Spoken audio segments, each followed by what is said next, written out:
The ECONEC network of Electoral Commission has called for inclusive elections across the sub-region. Members of the network, while speaking at the biannual general meeting of the network in Abuja, emphasized that the rights of marginalized groups, which include women, youths and persons living with disabilities, must be respected for progress and development.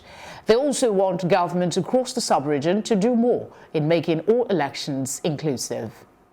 ECONEC was formed in February 2008 in Guinea-Conakry through the encouragement of ECOWAS. It was felt that at the time that given the enormous challenges of organizing elections in our sub-region, there should be a forum for electoral commissions to collaborate with one another through peer learning and peer support. The ECOWAS Commission, at the time led by His Excellency Mohammed Ibn Chambers, worked so hard to ensure that the idea gained traction, leading to the formation of the forum.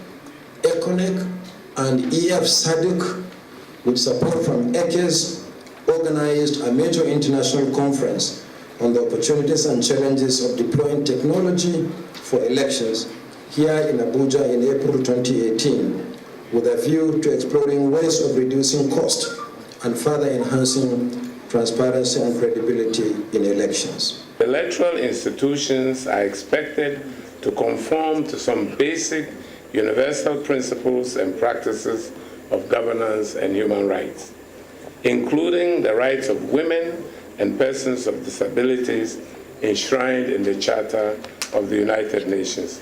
These cannot and should not be compromised. Let us be constantly reminded that elections are not an end in themselves, but a means to delivering inclusive and good governance to the generality of the population.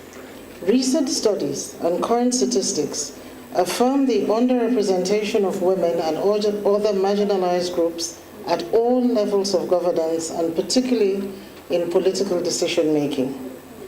While some countries are doing better than others, however, generally speaking, it appears that in spite of all the pleas for parity and inclusivity in political participation and in decision-making, ECOWAS member states are yet to sufficiently mobilize women, youth, and persons living with disability for inclusive participation in the electoral process and for equal representation.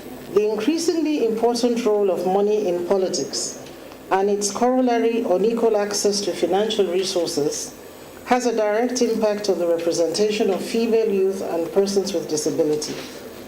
In this regard, political parties must be encouraged to lower the fees for female youth and persons with disabilities who are candidates for a period of time in order to achieve inclusiveness. I am glad to note that among the speakers at this symposium are some of the youngest female members of parliament from different countries in our sub-region.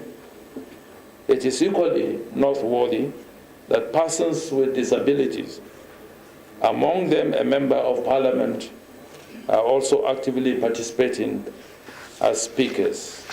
It is also an indication that in spite of the progress achieved so far, more needs to be done by governments through legislation, by political parties, through affirmative action in the nomination of candidates for election, and by all stakeholders through unrelenting advocacy for greater inclusion